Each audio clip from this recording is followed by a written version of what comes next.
For many of us, the first introduction we have to knitting comes in childhood, when an older relative has tried to explain the mysteries of this most traditional of crafts, frequently with disastrous results.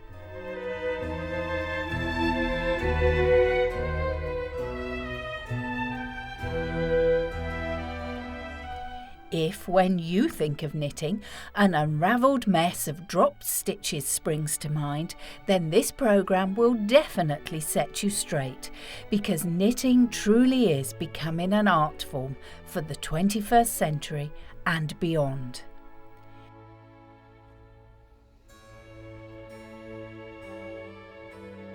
Even the big Hollywood movie stars, who have been transformed into great style icons, have been known to take their knitting on set as a way of relaxing between scenes.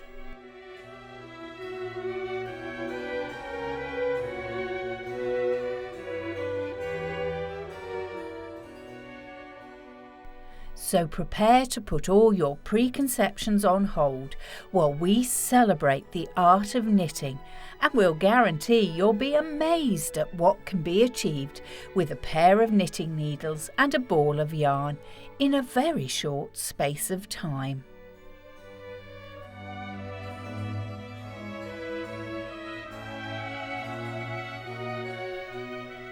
Knitting has literally been around for centuries, and the sight of knitted jumpers and shawls are both a familiar and very comforting sight all over the world.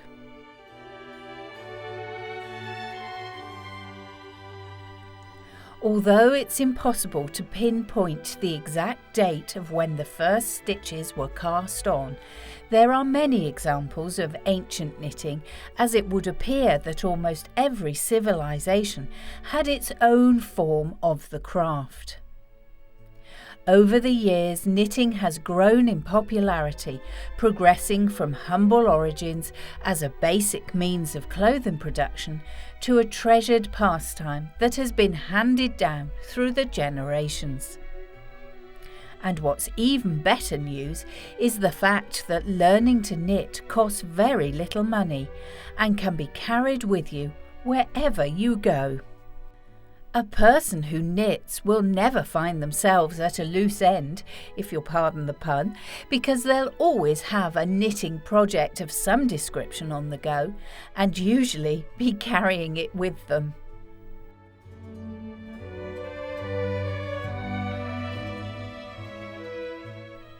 Most importantly of all, the totally unique finished product can be worn with real pride.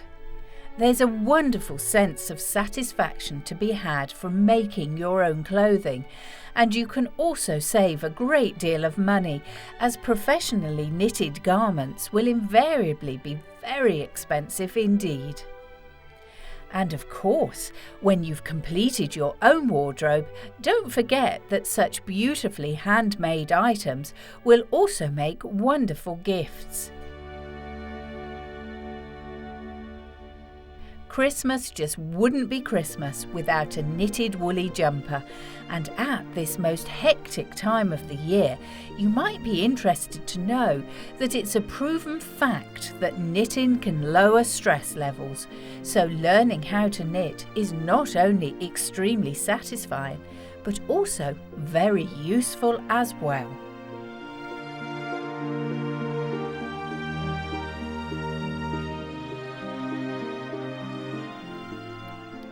There was a time, and not so very long ago, when all little girls were taught to knit, and even in schools up until the 1970s, it was considered an important part of home economics.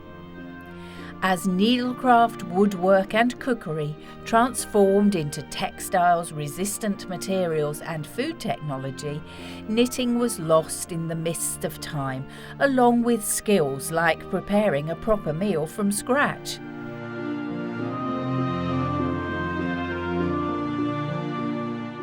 Grandparents took over teaching knitting to both boys and girls, but sadly it's a skill that did go into a decline. As this trend is rapidly being reversed now, Unfortunately, there are fewer people who can knit to pass on the skills. If you have a knitter in the family, then all is well, but if not, this introduction to knitting will get you started, and in this case, practice really will make perfect.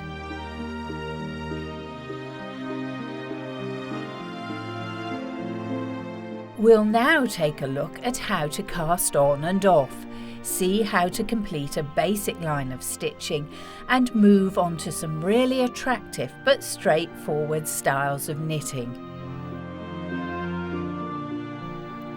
The skills demonstrated in the next 60 minutes will give you the confidence to try this wonderfully traditional craft for yourself, and who knows where it might lead you.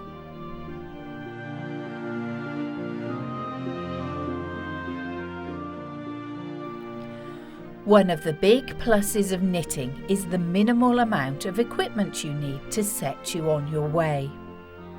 The only essentials are a pair of knitting needles and a few balls of yarn, and the rest is down to you. Nevertheless, when you first walk into a shop that sells knitting supplies, you'll be amazed at the variation in needles and yarn. We'll start with the knitting needles, and to begin with, it's best to buy a simple pair of single point needles. These are made of wood, metal, plastic or glass, and as the name suggests, they're only pointed at one end and have a stopper at the other to ensure that the stitches don't slip off. The quality can vary, however, even the very best needles should cost you no more than a few pounds. Try handling a pair of knitting needles and choose the ones that feel most comfortable for you. Knitting needles come in a daunting array of sizes, but when you find out how the system works, it really isn't as confusing as it might seem.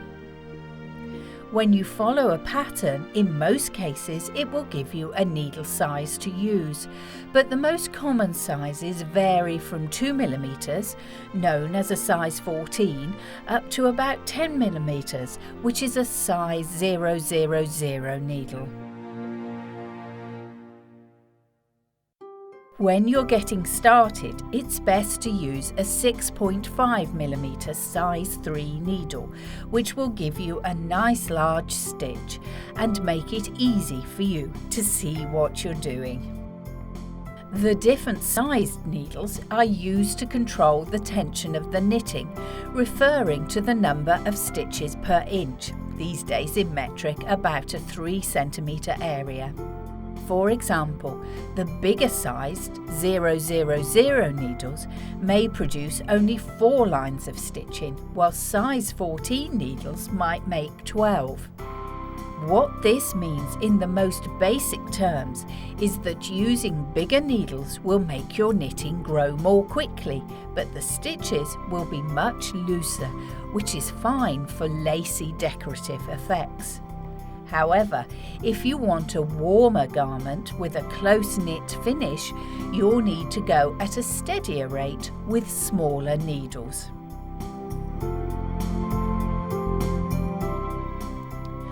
Once you've sorted out the needles, the next task is to choose your yarn. The range of options is quite incredible, and the first thing you will notice is that the cost per ball varies dramatically from really inexpensive synthetic yarn right through to highly priced Angora wool.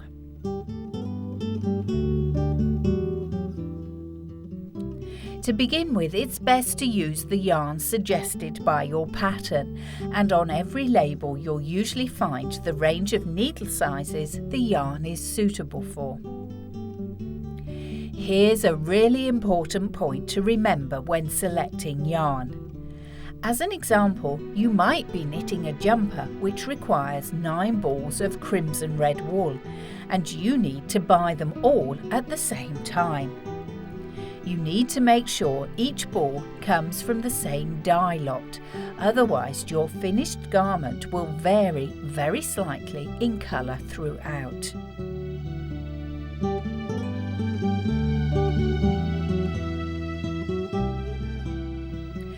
When you begin knitting, it's best to use a fairly plain and simple yarn until you get used to the stitches. One of the most popular yarns is sheep's wool because of its versatility, but synthetic wools are very useful too and much more economical.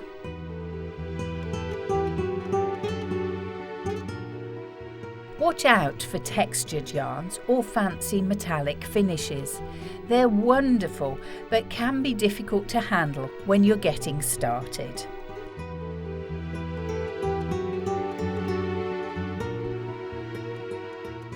With your pattern, yarn and needles, you're ready to go. But darning needles, a sharp pair of scissors, a ruler, knitting markers and some pins will prove useful, along with a good bag to keep all your bits and pieces in. None of these items will break the bank and will certainly help you on your way.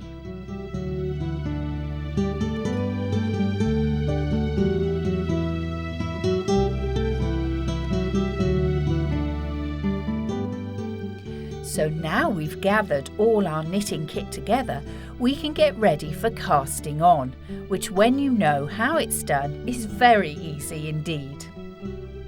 To start, all we have to do is make a slip knot. Just take your yarn and unravel about 50 centimetres and make a loop just like we're doing here. Very simply reach through the loop and grab the strand that is closest to you. Bring the strand through as a new loop and tighten it off, and there's our slip knot. The slip knot is the first cast on stitch, and to continue simply tighten it up and place one of your needles through the knot gently.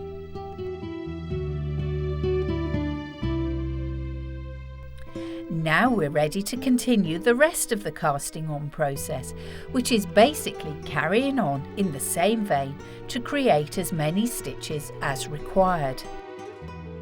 We'll go through the next step quite slowly. However, once you've grasped the basic principle, you'll be able to put it into practice very quickly. As we explain the various techniques in knitting, we'll demonstrate right-handed because many people believe that even if you're left-handed, this is the easiest way to learn.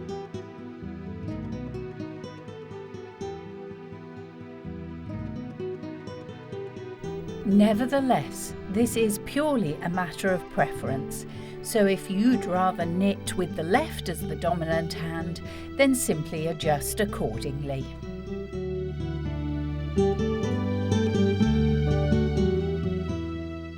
Hold the needle with the slip knot in your right hand. Tighten the right strand in that hand and wrap the left strand around your thumb like this. Now simply push the needle up through the loop on your thumb and then loop the right hand yarn over the needle. Insert your needle back through your thumb loop, remove your thumb and gently tighten up your new cast on stitch.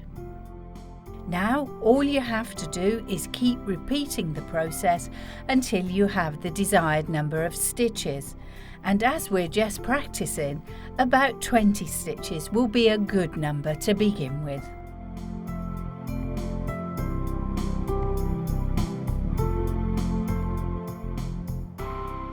And that's the first step mastered, so now we can actually start knitting. To begin with, concentrate on getting the stitches correct and not dropping any unintentionally. So it's a good idea to go nice and slowly. It will make it easier if you try to remember that you're replacing the left-hand thumb with a knitting needle. With the needle in the right hand, you need to insert it from front to back through the first stitch on the left-hand needle, just like you did with the loop on your thumb. Your needles should be crossing over each other, with your right hand needle below the left. Try to keep the needles crossed and touching at this point, so the stitch that you create doesn't work loose.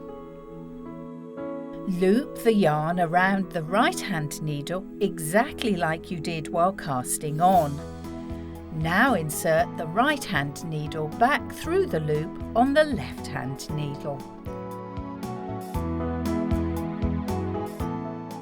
You should have the new loop over your right hand needle, so very simply slide the new loop off the left hand needle and onto your right hand needle, and that will be your first stitch of your row of knitting. Some people remember this by saying in, round, under and off, and it can be quite helpful. Carry on using this method for the whole row, and when you're at the end, simply swap the needles over and keep going. This type of knitting is commonly known as garter stitch, and it isn't really used a great deal in knitting patterns by itself, but it is the stitch that all knitters generally begin with, and when you see the instruction, knit 1, purl 1, this is the knit part of that stitch.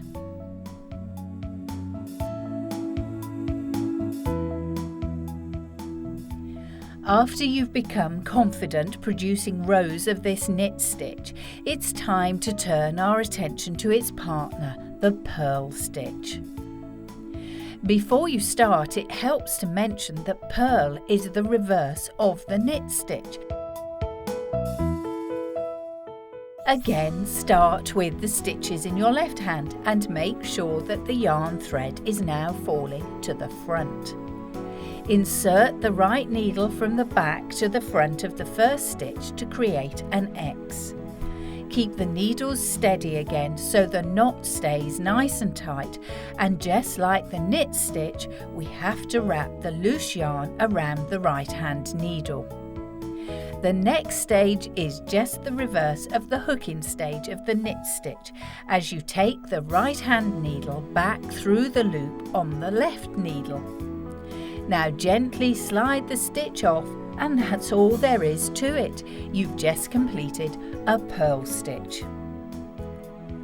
You can continue to purl all along the row now, and simply swap needles over when you get to the end, just as you did with the knit stitch. If you carry on doing one row of knit and one row of purl throughout an entire garment, you'll be producing what's commonly known as stocking stitch, which is one of the most widely used types of knitting that's found in many different patterns.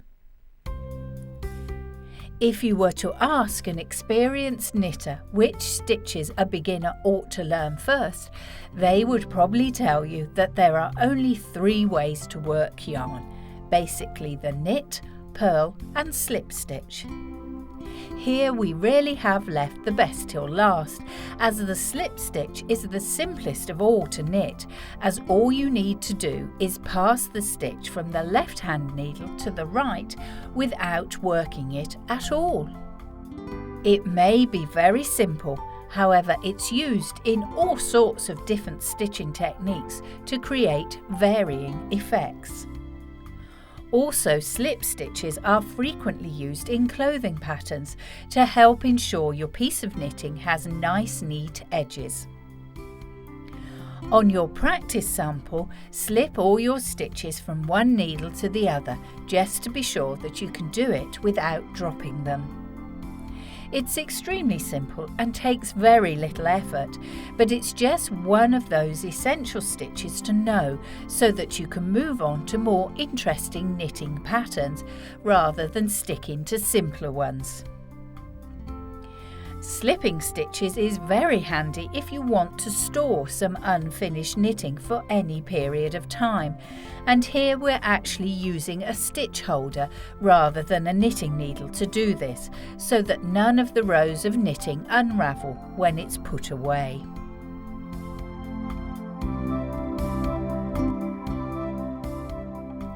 It's now best to practice these 3 knit stitches for quite a few rows until you're confident that you can knit them with ease. In fact, you'll be really surprised how quick you will get in a very short space of time.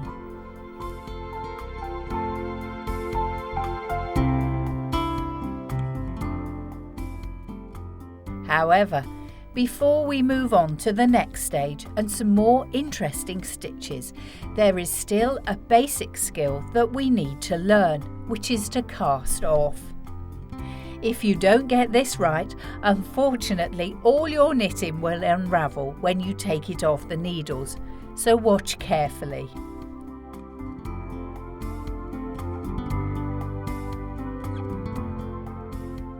To cast off, first of all knit 2 stitches in the normal way. Then, with the left hand needle, place the point through the first stitch. Bring it over the top of the second stitch so the right hand needle can be drawn through the first stitch and tightened off. When casting off, be careful not to pull too hard, as it's easy to over-tighten the stitches and you can ruin the seams or neckband of a garment if this happens. The next step is to knit 1 more stitch so we again have 2 stitches on the right hand needle. Now we're ready to carry out the process again, and we continue along the row until we have cast off all but 1 of the stitches. Then the whole piece of knitting can be removed, at which point cut the yarn, leaving at least 15 centimeters of it hanging so it can be threaded through the last loop and tied off. And that's all there is to it. You've now learnt the principles of knitting, and you really will be amazed at what you will be able to produce with these simple techniques.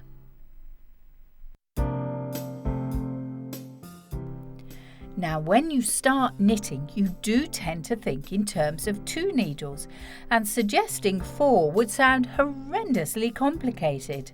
However, when you've got the basics under your belt, there are many different ways to use needles to knit. To begin with, we'll take a look at what is known as knitting in the round, a technique that can create seamless garments such as socks and hats. For this, you can use either double-pointed or circular needles, and again, there's a huge variety in your local knitting or craft shop.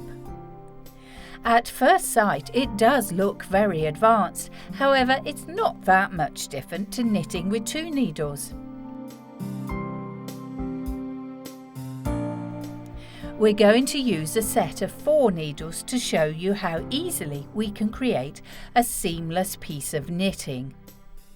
Cast on as you normally would. You can either place all your stitches onto one of the needles and then share them out between the other 2, or cast a third of the stitches onto each needle. The end result's the same, so just use whichever technique works best for you. However, do be careful and watch that your stitches don't become twisted where the needles join, because unfortunately it's quite easily done.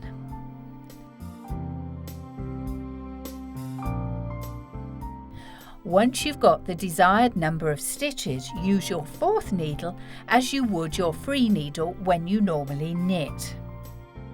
Each needle will therefore be used to knit off as you work your way around the line of stitches. Just remember when knitting in the round to be aware that the outside of the work is facing you at all times. So to create a knit effect on your garment, you'll have to purl any knit stitches, and for a purl stitch you'll have to knit.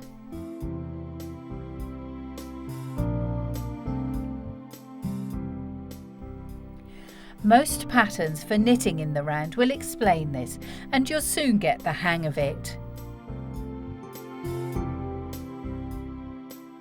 Just take a look at this really fine piece of knitting that was done in the round. It's absolutely beautiful and shows what you can achieve with this technique, and it has to be said, years of experience. We've come a long way in a surprisingly short space of time, so we can now move on to some different knitting stitches. When you first see some of the more complex looking patterns, they can seem a little daunting. However, as we already know, most simply use a combination of knit, purl and slip stitch to create some very attractive results.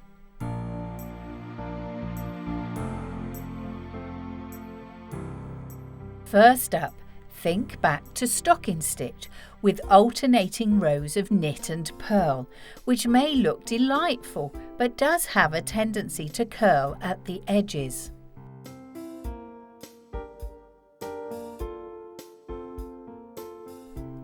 Consequently, it's not ideal if you want to make a scarf that really does need to hang straight. However, a stitch that people do use for scarves is the ribbing stitch. It's fairly similar to stocking stitch, but instead of working in rows, you work in columns. Working along, you knit one, purl one, knit one, purl one, alternating your stitches for each row of knitting. As you do this, just try to make sure that all your purl stitches are on top of each other so that they create columns, and this will give you a much neater result.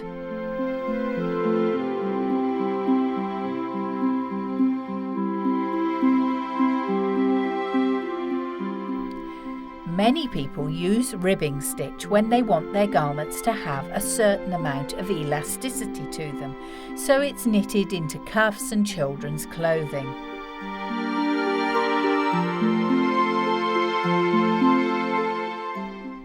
There are endless variations of the ribbing stitch.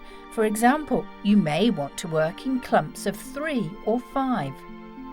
Try it for yourself. Purling 5, knitting 5, purling 5, knitting 5, and so on. This will create a really thick stitch that looks great on jumpers.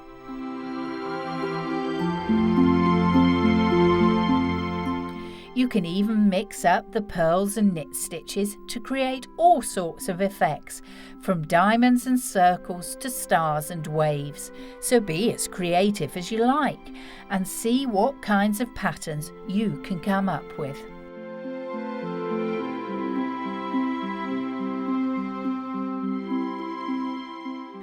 Now, before we race ahead of ourselves and move on to more stitches for your knitting repertoire, it's a good time to pause and take a closer look at knitting patterns, as most people get extremely confused when they're getting started.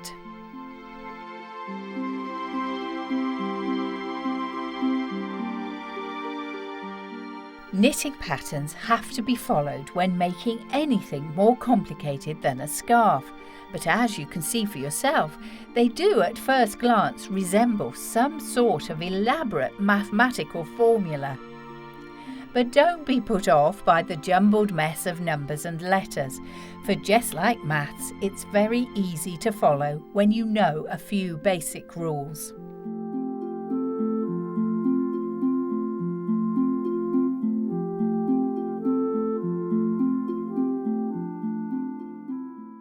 All you have to do is look for the abbreviations key, and you can quickly work out what all the letters and numbers stand for.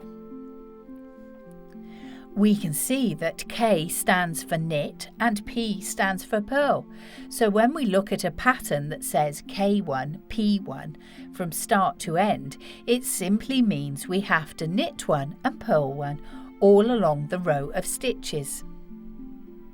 Patterns can get more intricate when making larger garments. However, as long as you keep referring to the key and checking that you're following the pattern to the letter and the number, there's no reason why your knitting shouldn't look exactly like the picture.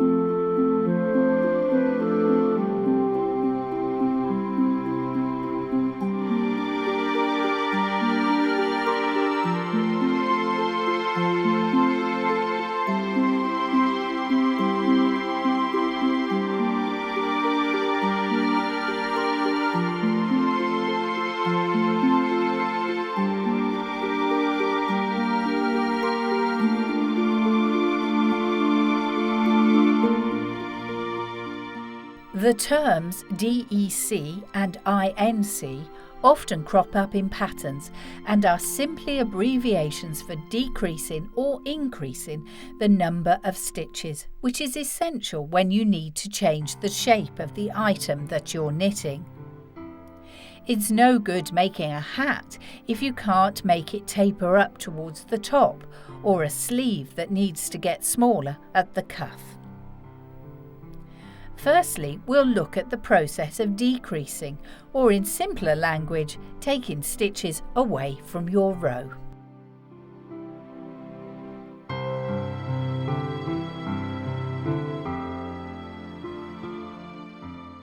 The easiest method that many people use very successfully is the knit together technique, and all you do, instead of knitting one stitch at a time, is insert your right hand needle through 2 stitches on the left hand needle. Then complete the stitch as you normally would by pulling the loop through the 2 stitches, and you can see that you're left with 1 less stitch.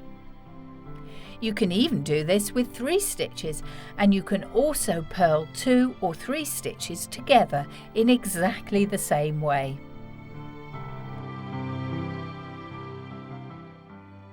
This technique, however, will slant your knitting to the right, and there will of course be times when you want to slant your knitting to the left. For this, we use a very simple method called slip, knit, pass, and it really is just following these 3 already mastered techniques.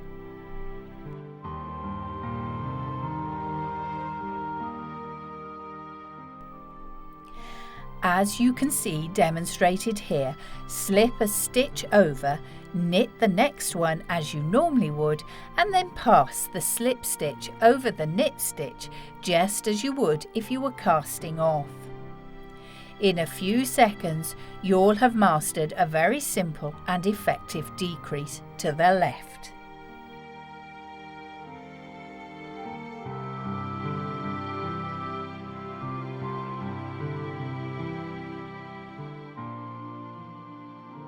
Now we can move on to the increase, which allows us to make extra stitches out of the garment so that we can widen our knitting when a pattern dictates. There are many different ways to increase and indeed decrease stitches.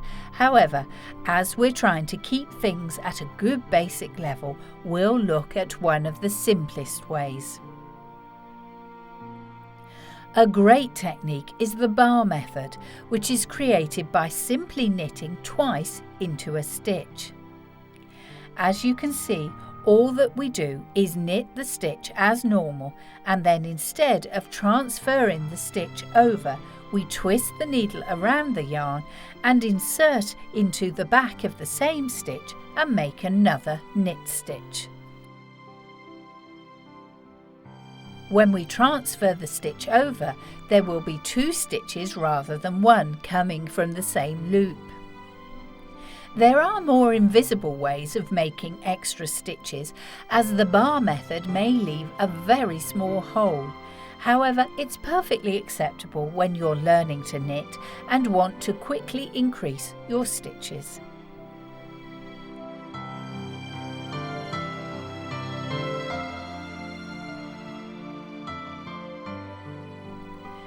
With the stitches and techniques already covered, you will have plenty of scope to knit just about anything you want, from hats and scarves to jumpers and cardigans.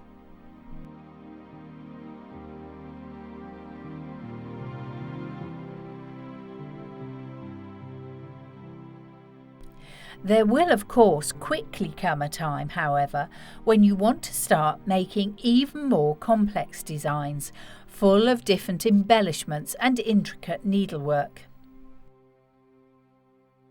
A very popular example of attractive knitting comes from openwork patterns, which knitwear designers and high street stores use a great deal in fashion items.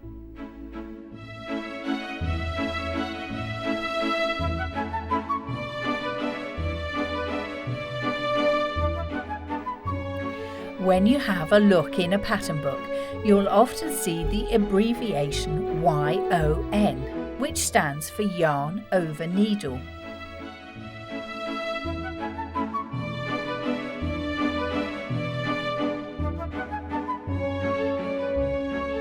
Watch carefully and you'll see that all you have to do is place the yarn over the needle in the desired position as you knit to form the hole in the garment.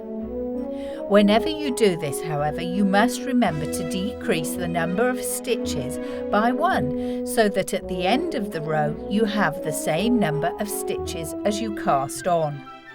So, for example, if you want 3 holes using the yarn over needle method on a row of stitches, then you must decrease the number of stitches in that row by 3, following each YON with a decrease stitch.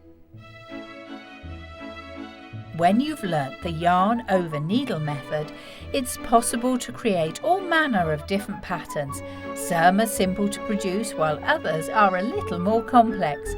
But again, as we've said before, once you get the hang of it, you'll have no problem at all.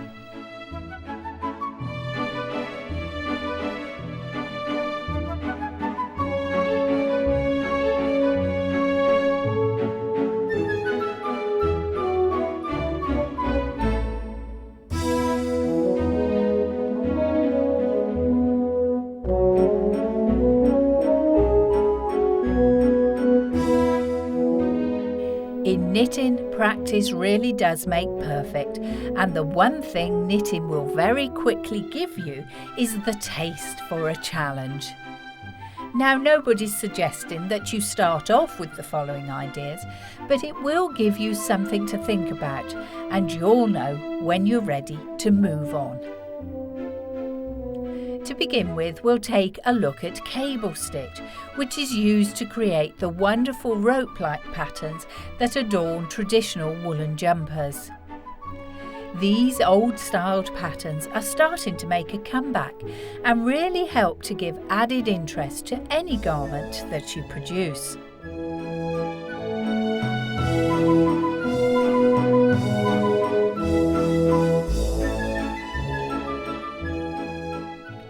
There are many different types of cable stitch, but all use the cable back and cable front method to create their varied effect. To make these stitches, you're going to need a small spare needle or cable needle, and the reason for this is that to produce the cable effect, you have to hold stitches while you carry on knitting, and then when required, you'll knit these held stitches back into the garment again. Here you can see a very simple way of creating a cable pattern using the cable 4 back and front method.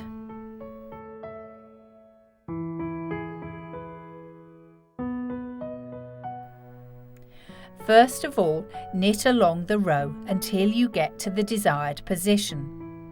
Then with your spare needle, slip 2 of the stitches onto the cable needle and move it to the front of the work like so.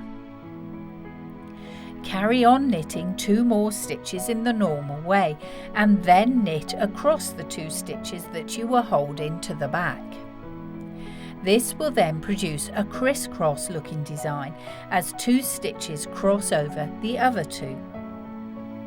As you continue the pattern, you need to alternate between cable front and cable back method so that the cable pattern twists in and out of itself.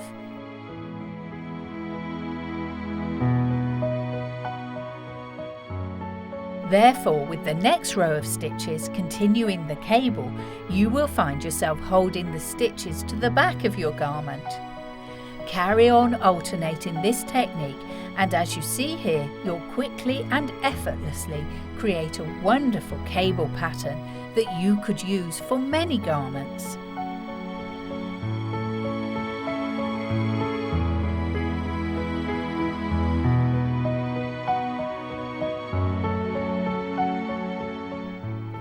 As mentioned earlier, there are many variations on the cable stitch, and you may want to hold 3 or 5 stitches or make a ribbed cable that has straight sections in it. Whatever you do, crack the basic method first, and then the rest will follow with practice.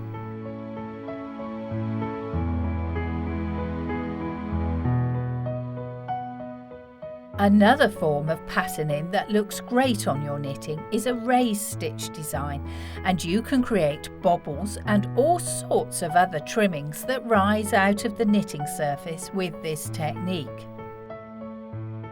Sometimes people sew on these raised objects to create the desired effect. However, we're going to produce them a much more enjoyable way by actually layering the embellishment on top of an individual stitch. It may sound a little confusing, but the best way to learn it, as ever, is to actually do it. We'll be making a small bobble using a method very similar to the bar increase technique demonstrated earlier on. It's always best to start off your bobble on a knit row if you're using stocking stitch. One important point to remember here is not to remove the stitch from the left-hand needle, as it will enable you to knit more than one stitch onto the loop. So for making the small bobble, we first knit into the front, like you would a normal stitch. However, instead of passing the stitch to the right-hand needle, we're going to knit another stitch into the same loop on the left, just as we did with the increase. Now, instead of passing the stitches over, knit into the stitch one more time, into the front, so that there are 3 stitches out of the main one. Pass these 3 stitches over and do the same with another stitch. When you've finished, you should see that there are 6 stitches coming from the 2 main stitches in the knitting. Now very simply turn your knitting around and knit across these 6 stitches, then turn the work around again and purl across the 6 stitches.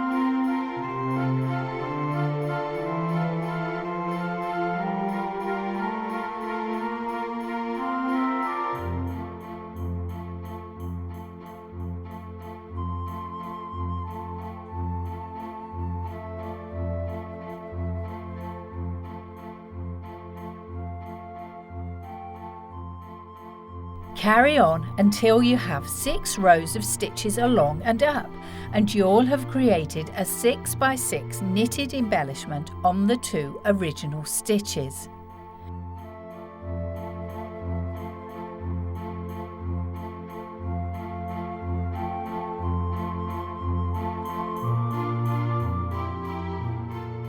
Turn your work around for the last time so that your knitting is in its original position.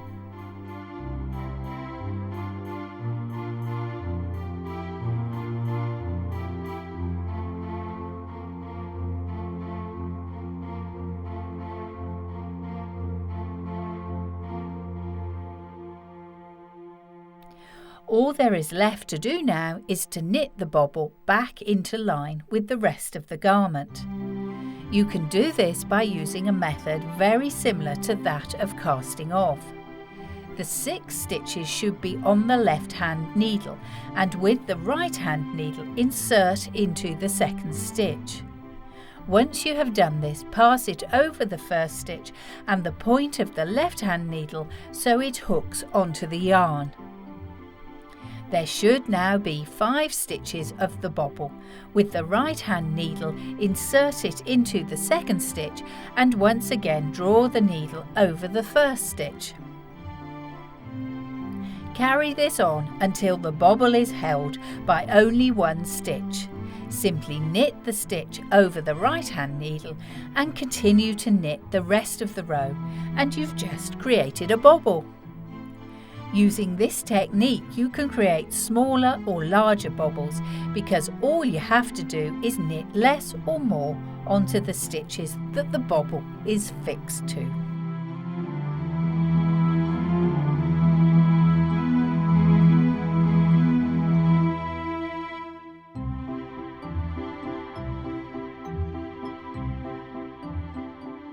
So far, we've concentrated on the knitting, stitching and various techniques, and to show this most clearly, we've stuck to one colour each time. But one of the greatest joys of knitting is using lots of different colours. Stripes, spots or even random designs look fantastic, and you will need to be able to change yarns to do this. But again, it's very easy when you know how. To do this, all you need will be balls of yarn of your desired colours, a steady hand, and we'll return to our practice piece of knitting to show you the rest. When you've finished a line of stitches, all you actually need to do is add the new colour in place of the old one. Just loop the new colour over your needle and begin your row of stitches, and it should hold just as well as the previously used yarn. When you do this, make sure that you leave at least 10 centimetres of yarn hanging free from both the old and new yarn. If you want, you can loosely tie these two ends together to ensure your garment doesn't unravel. However, when you finish knitting the whole piece, you'll have to darn these edges in properly on the reverse side of the garment to give a more professional finish, as well as ensuring that it can withstand day-to-day wear and tear.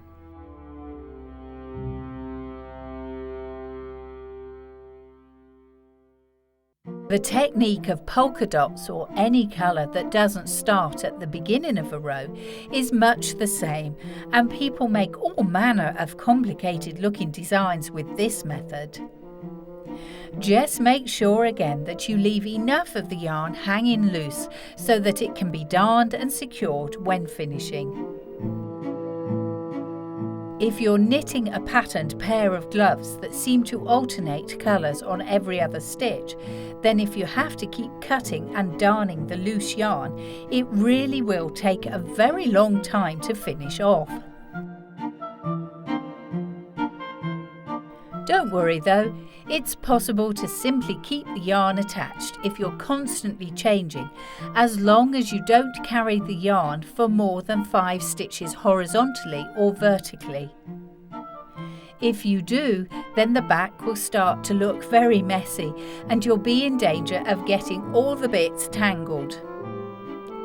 As you can see, we're alternating colour every other stitch here by simply carrying the two colours over the stitches at the back, so we don't have to keep cutting the yarn.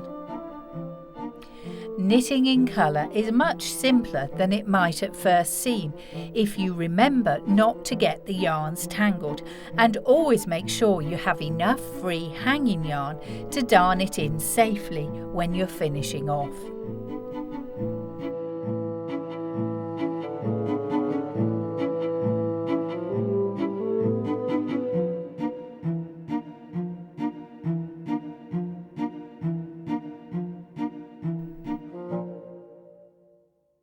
As we learn to knit, there's one thing we can all be certain of, that basically we all will make mistakes. But this is really no cause for concern, because with a bit of know-how, most of the commonest faults are easily fixed. Unintentionally dropped stitches will probably be the problem you'll encounter most frequently, especially if you're using fancy yarns with lots of strands. A drop stitch is basically when you miss a stitch and it goes unknitted for that row, and if these are left they will unravel further and cause you all sorts of headaches.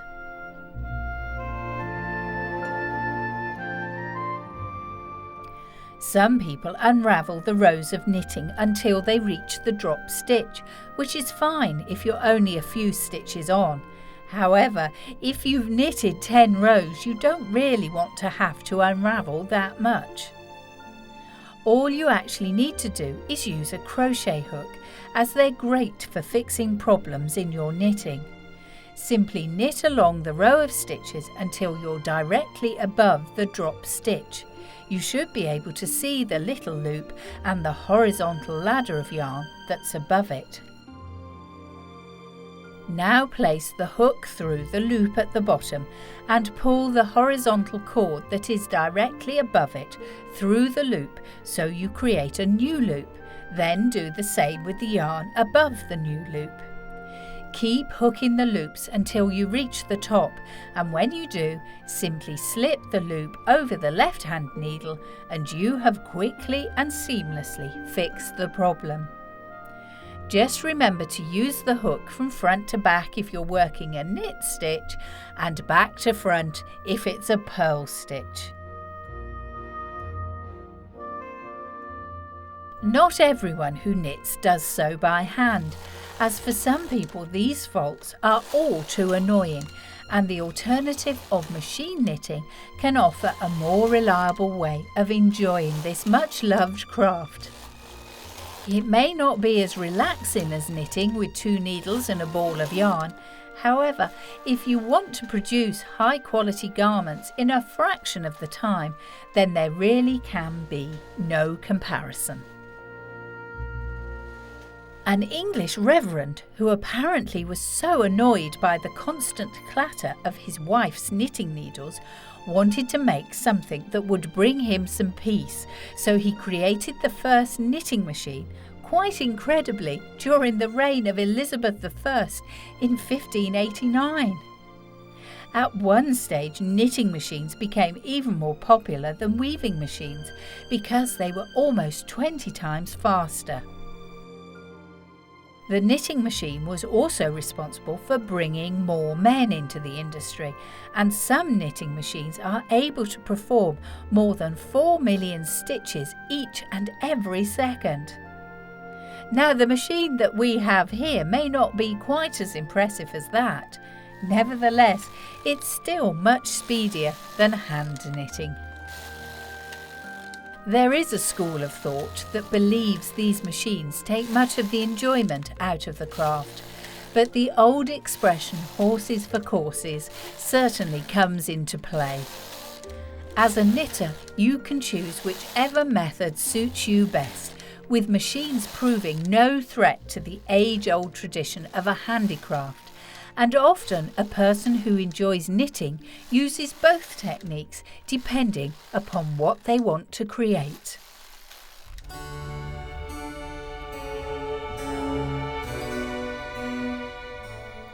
And on that very positive note, sadly, our time enjoying the delights of knitting is at an end. However, we do hope that during the last hour you've learnt the necessary techniques to produce your own handmade garments, or at least picked up enough information to give this wonderful pastime a try. In this day and age of mass-produced items and goods, it's really refreshing to be able to make original items of clothing for yourself, family and friends. Knitting is truly creative, aids relaxation and brings families together as we pass on these skills through the generations, and in the 21st century is finally being recognised as an art form. This is one traditional craft that we can all treasure as part of both our heritage and our future, and that has to be a very good thing indeed.